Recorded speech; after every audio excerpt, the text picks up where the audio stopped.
Halo, gimana kabarnya? Nah, kali ini saya mau share tentang kemarin yang ternyata udah banyak banget yang kasih masukan. Kita mau bahas apa? Nah, ternyata interest banget sama soal fashion bisnis nih, bisnis fashion. Gimana nih mulainya? Terus gimana perlu modal berapa? Terus juga apa aja step yang harus dilakukan, langkah-langkah harus dilakukan. Sekarang akan saya jabarin ke semuanya, tapi tidak yang detail dulu. Jadi nanti per detailnya akan ada per detailnya. Oke, kita mulai ya. Satu itu adalah niatnya kamu. Niatnya kamu satu mau jadi desainer yang keluarin koleksi cuman untuk image, atau kedua kamu mau untuk bisnis. Nah, itu pilihan karena semua orang punya pilihan masing-masing untuk melakukan caranya sendiri. Nah, saya sendiri sebenarnya udah mencoba dua-duanya, yaitu membuat brand image dengan brand Barlan, dan juga saya berjualan di brand Agam nih yang di belakang ini.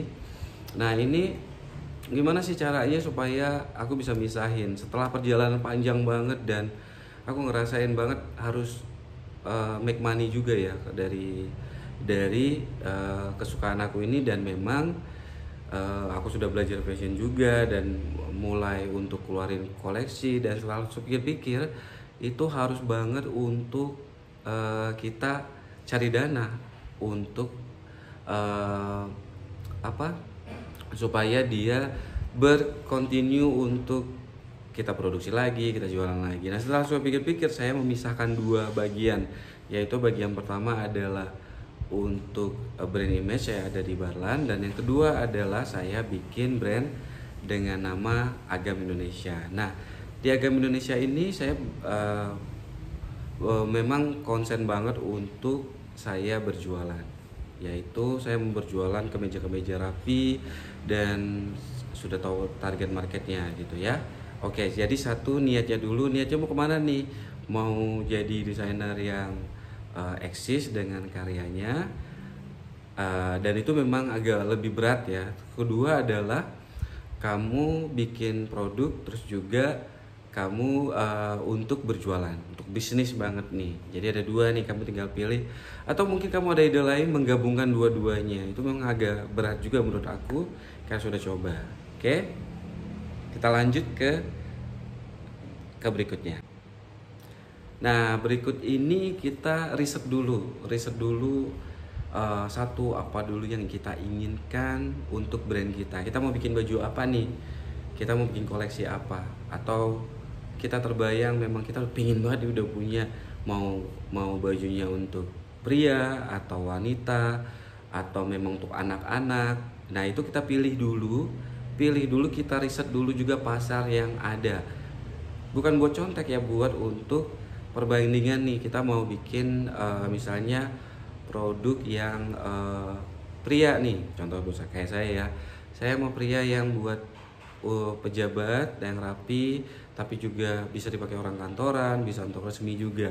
Nah, itu kita coba riset dulu, udah ada banyak nggak pemain di situ, dan memang kita suka nggak. Nah, ini ada satu lagi, kita suka nggak. Lebih baik kalau menurut aku adalah kita suka dan bikin pakai. Ya, kayak aku sering juga pakai koleksinya, jadi gampang banget kalau kita suka dan kita pakai koleksi kita nih, kita lebih gampang untuk menyatu dan tahu nih apa nih kurangnya. Oh ya, kurang rapi, kurang enak ya, atau emang bahannya kok nggak enak.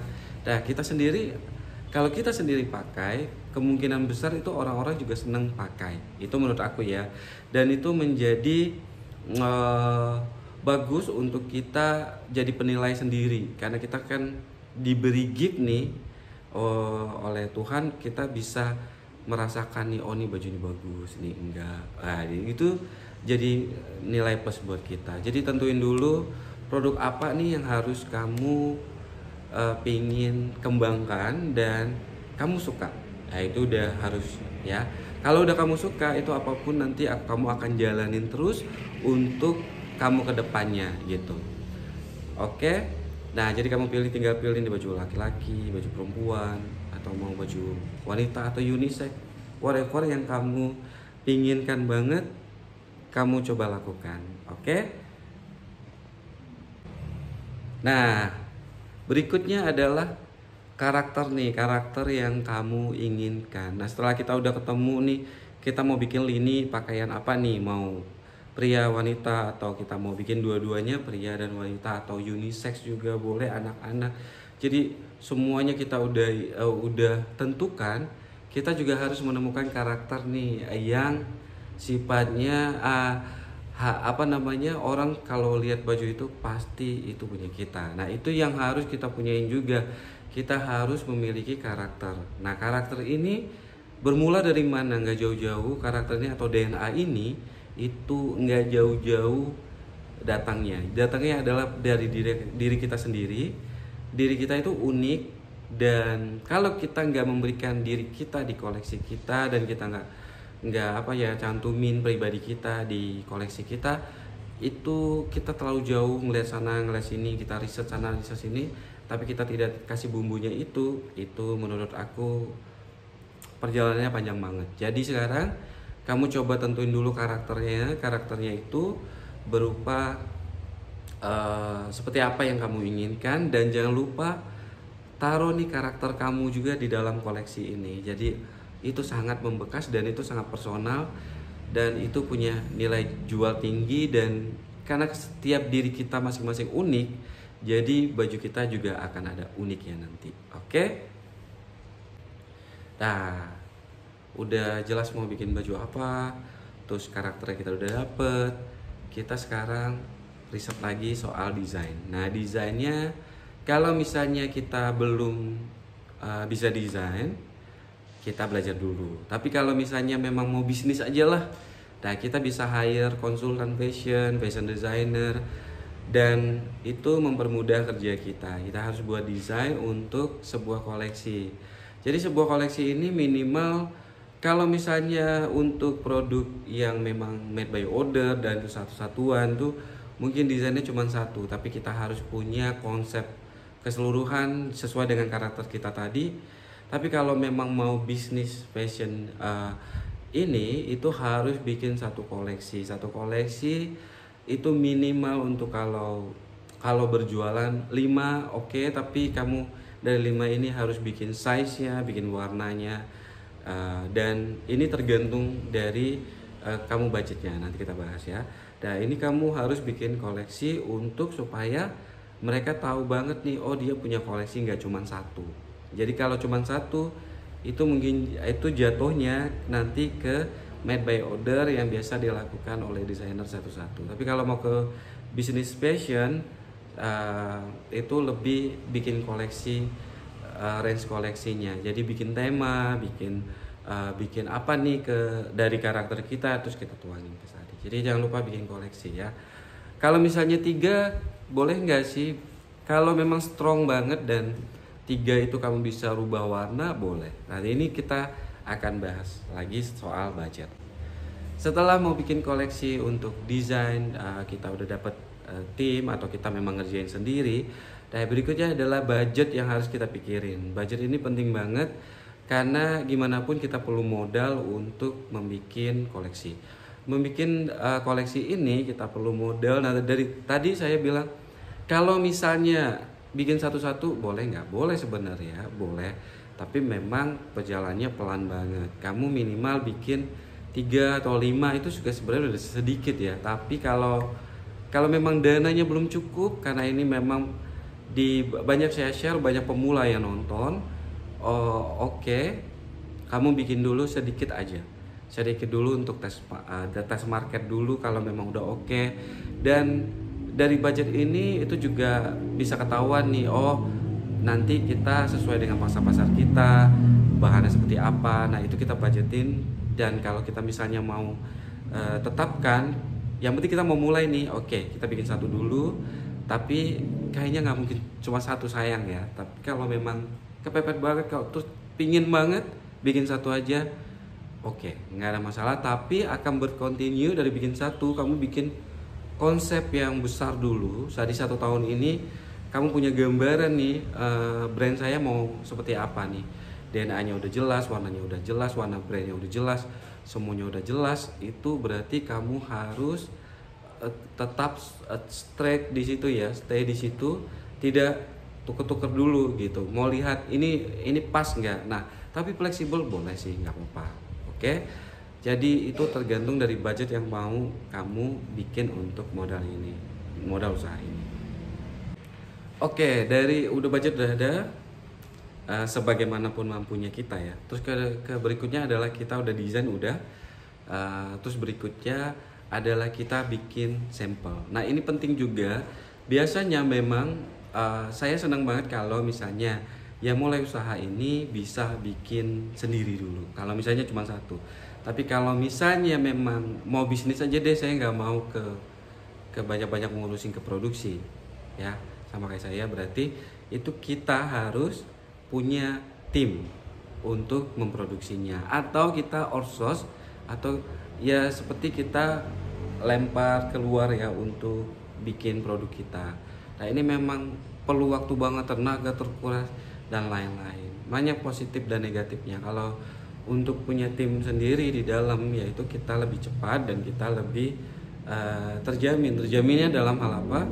Jaminnya kalau misalnya kita banyak orderannya udah mulai banyak dan kita tidak banyak kendala. Tapi kalau memang belum, kita coba dulu jahit di luar, dan setelah bisnis kita agak membaik baru kita punya tim lagi. Tapi minimal nanti kalau udah lebih baik lagi, itu punya tim memang untuk bikin sampelnya kamu nih, supaya pas sampel udah jadi kamu mau outsource keluar itu juga boleh, sesuai dengan kualitas yang kita inginkan dan standar kita ya. Jadi kita harus siapin juga tim ini gitu. Nah lebih baik memang kita tahu global banyak, walaupun kita nggak bisa ngelakuinnya. Misalnya dari bahan ini penting banget di koleksi ini ya. Kita juga harus ketemu supplier yang bagus. Terus juga kita udah tentuin desain. Biasanya kalau saya nggak bahan dulu baru saya desain, karena itu akan lebih menyulitkan ya. Jadi saya desain dulu sesuai seperti apa, baru saya cari bahannya. Kalau memang bahannya nggak terlalu mirip, mungkin saya butuh aplikasi. Nah saya harus cari sampai aplikasi itu minimal tuh mendekati yang saya inginkan gitu. Dan kita harus butuh supplier untuk akan kita berjalan ya. Jadi kita bisa belanja dan serinya warnanya lengkap, terus juga stoknya terus menerus ada gitu. Itu harus kita pertimbangkan juga untuk kita pilih bahan. Nah ini memang agak berbeda konsepnya kalau kita bikin satuan, itu bebas kan. Jadi kayak saya bahan ini nggak ada apa-apa, eksklusif banget. Tapi kalau mau bikin satu range seperti ini, bahan itu harus standby, dan minimal kamu punya beberapa alternatif nih dari supplier yang cocok dengan yang ingin kamu bikin koleksinya. Nah itu penting banget. Mulai sekarang berarti tulis ini untuk riset bahan-bahan mana nih. Siapa tahu di bawah-bawah mau untuk sharing-sharing bahan-bahan, boleh silahkan di komen ya. Oke, bahan udah, terus kita lanjut bikin sampel. Tadi kita dengan tim produksi yang kita udah punya ya, mau di luar, di outsource atau mau di dalam, udah kita bikin sampelnya itu kita, kalau misalnya kita timnya masih ya cuman kita sendiri, ya udah kita tentukan. Tapi kita tentukan dengan tes market. Biasa tes market itu kalau saya main feeling ya, kalau ini oke apa enggak. Tapi kalau misalnya belum kuat nih feelingnya, instingnya gitu, ini bakalan laku apa enggak, bisa tester ke teman-teman terdekat kita dulu, saudara-saudara, kerabat dan lain-lain. Nah itu penting banget untuk kita tes market. Tapi kalau udah punya tim, memang nanti tim marketingnya udah riset nih pasarnya seperti ini, itu akan memberikan masukan kepada koleksi kita mau diproduksi seberapa banyak. Nah itu kita bisa dengerin dari tim marketing kita. Tapi kalau belum ada tim marketing, ya udah kita sendiri, kita coba perkuat nih, pertajam insting kita, ini akan bakal laku apa enggak. Dan kita boleh juga, kita bisa spill nih dengan di akun pribadi kita, misalnya di sosmed kita, itu ini bagus enggak ya koleksi kita ini, atau kita memang coba lihat dari reaksi mereka itu bagus apa enggak. Itu perlu juga untuk skill seperti itu, kita mesti rajin juga. Nah ini saya memang untuk diperuntukkan kepada banyakan pemula, tapi kalau memang udah bisnisnya memang mau lebih besar, boleh mencoba yang lebih besarnya, jadi punya tim marketing sendiri. Oke. Tapi kalau yang masih pemula boleh sendiri dulu, coba usahakan dulu dengan sendiri, dengan mempertajam insting dan mencoba memberitahu kepada teman-teman, kerabat-kerabat yang terdekat, ini bajunya koleksinya bagus apa enggak ya. Oke. Nah setelah disetujuin oleh tim marketing, dan kita udah suka, udah pasar juga, setelah kita spill itu memang interest ya, dan kita nggak berharap saya kayak keluarga beli, enggak sih, memang kita berharapnya supaya orang lain yang tidak kenal kita itu beli, itu berarti berhasil banget gitu. Jadi kita sembari sambil menunggu yang sudah ditentukan ini akan diproduksi berapa sampelnya, ini kita coba untuk photoshoot dan video dan dibikin videografinya, supaya untuk bahan dibikin kontennya lah, mau apapun itu, mau kamu nggak ada pakai model, mau kamu pakai sendiri, mau dipatung seperti ini, mau di hanger, segala macam banyak, mau di meja segala macam banyak. Kamu perluas aja, kamu cari, kamu riset sendiri, karena sekarang mudah banget untuk mencari informasi dan ide-ide gimana nih kita mempresentasikan koleksi ini. Nah itu memang butuh waktu kan. Nah sambil menunggu bajunya itu diproduksi, kita coba untuk bikin hal itu, kita bikin untuk supaya kita lihat oke, ini bagus nih, kita akan coba untuk foto, terus juga di videografiin, dites, di segala macam ya. Kalau ada yang misalnya kenal sama selebgram misalnya, ini belum punya dana ya, dana yang banyak maksudnya, itu boleh coba ke temennya yang memang bisa menginfluence. Nah kalau yang udah punya dana lebih banyak ya boleh silakan bayar influencer, bayar kritikus fashion atau segala macam yang bisa membuat koleksi ini nge-up gitu, jadi dikenal banyak orang. Jadi sambil nunggu, sambil bikin kontennya, sambil nunggu baju diproduksi. Oke. Nah baju udah jadi nih, baju udah jadi, dan baju udah jadi, terus udah diproduksi, kita tinggal mempromosikannya. Mempromosikannya banyak banget, tapi saran saya, karena tadi dari awal tuh saya udah bilang kalau misalnya kita bikin koleksi yang kita suka dan beruntungnya kita bisa pakai, ini beruntungnya ya, atau memang kita punya icon muse yang pakai baju koleksi ini, itu untung banget. Jadi misalnya pasangan kita atau memang ada rekan kita yang suka baju itu, nggak apa-apa, nggak mesti kita juga yang pakai, tapi kita ada muse-nya, itu silakan untuk mempromosikannya. Jadi kita mempromosikannya dengan banyak hal. Kalau aku sendiri memang seneng banget bikin koleksi pria, karena aku juga bisa pakai dan aku bisa merasakannya dan memberitahu. Nah, memberitahu kepada orang-orang, enak loh bajunya, tapi dengan memang tulus gitu. Misalnya kalau aku pakai baju ini aku seneng gitu, aku seneng nih kelihatan lebih slim dan kelihatan orang fokusnya di pundak gitu, di baju agam Indonesia ini. Jadi itu ada keuntungan kalau kita misalnya suka dan kita bikin sesuai dengan pingin kita pakai, itu bagus juga. Tapi kalau misalnya dengan ada muse juga, itu nggak ada masalah, orang lain yang pakai juga nggak masalah. Jadi kita membayangkan dia adalah citra kita untuk produk ini, dia citranya, kita mencitrakan koleksi ini cocok banget sama dia dan cocok untuk orang-orang seperti dia gitu. Nah ini kita harus mempromosikannya dengan sangat-sangat rajin. Kalau awal-awal nggak laku nggak masalah sebenarnya, karena itu proses banget, dan saya udah berapa bulan baru laku juga di Tokopedia, dan itu nggak ada masalah sih. Jadi kita punya kegiatan lain, terus kita mulai bisnis ini, dan lama-lama juga akan naik terus sampai kita merasakan buahnya nanti.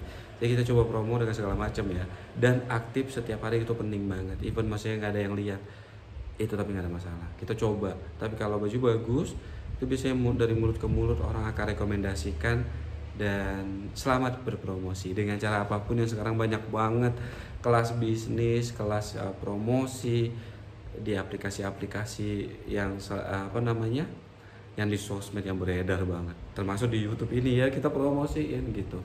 Terus itu juga menjadi tujuan tugas kita juga. Jadi kalau misalnya kita males, biasanya kita dapetnya males juga.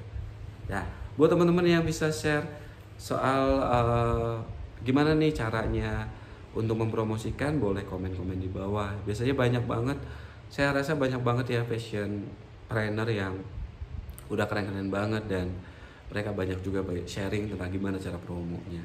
Saya sendiri kemarin itu waktu di masa-masa COVID kemarin dulu itu saya belajar digital marketing, saya belajar gimana nih caranya nge-up. Terus saya udah punya admin tapi dia belum bisa.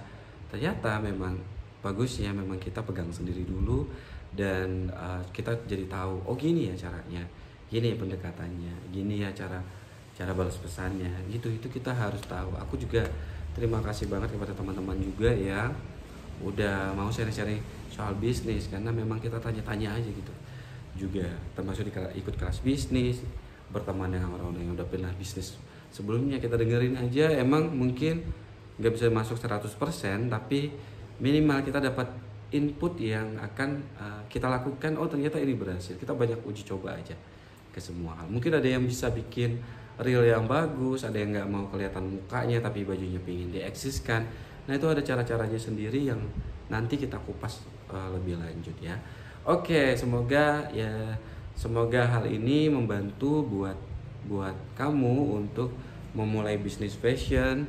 Dan dari hasil semua ini kamu review lagi nanti gimana nih supaya kamu nanti bisa berkembang lebih lanjut. Jadi dari apa yang kamu lakukan dari step awal sampai step akhir yang ada di video ini, itu kalau kamu lakukan serius, kamu kan jadi ya. Terima kasih banyak. Terima kasih udah menonton sampai habis. Share video ini kalau berguna buat kamu dan kamu ingin memberitahu ke teman-teman. Silahkan share dan jangan lupa like-nya. Selamat bertemu di video berikutnya. Terima kasih. Salam dari Adi Barla.